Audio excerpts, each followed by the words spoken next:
അന്ന് ഒറ്റമുറിയുള്ള വീട്ടിൽ 5-10 പേർ ഒരുമിച്ച് താമസിക്കുന്നു. ഇന്ന് 5-10 മുറിയുള്ള വീട്ടിൽ 2 പേർ മാത്രം താമസിക്കുന്നു. അന്ന് 1000 പേരെ സഹായിച്ചവനെ ആരും അറിയാതെ പോകുന്നു.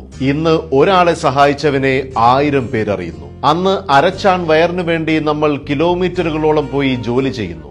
ഇന്ന് ഒരു ചാൺ വയറ് കുറയ്ക്കാനായി നമ്മൾ കിലോമീറ്ററുകളോളം നടക്കുന്നു. അന്ന് ജീവിക്കാനായി നമ്മൾ ഭക്ഷണം കഴിക്കുന്നു. ഇന്ന് ഭക്ഷണം കഴിക്കാനായി നമ്മൾ ജീവിക്കുന്നു. അന്ന് വീടിനകത്ത് ഭക്ഷണം കഴിച്ച് പുറത്ത് ടോയ്ലറ്റിൽ പോകുന്നു. ഇന്ന് പുറത്ത് ഭക്ഷണം കഴിച്ച് അകത്ത് ടോയ്ലറ്റിൽ പോകുന്നു. അന്ന് മാനം മറയ്ക്കാനായി നമ്മൾ വസ്ത്രം ധരിക്കുന്നു. ഇന്ന് മാനം തുറന്നു കാട്ടാനായി നമ്മൾ വസ്ത്രം ധരിക്കുന്നു. അന്ന് കീറിയ വസ്ത്രങ്ങളും തുന്നിയെടുത്ത് നാം ഉപയോഗിക്കുന്നു. ഇന്ന് തുന്നിയെടുത്ത വസ്ത്രങ്ങൾ നാം കീറിപ്പറിച്ചുപയോഗിക്കുന്നു. അന്ന് അധ്യാപകരുടെ കയ്യിൽ നിന്നും അടി കിട്ടാതിരിക്കാൻ കുട്ടികൾ പ്രാർത്ഥിക്കുന്നു.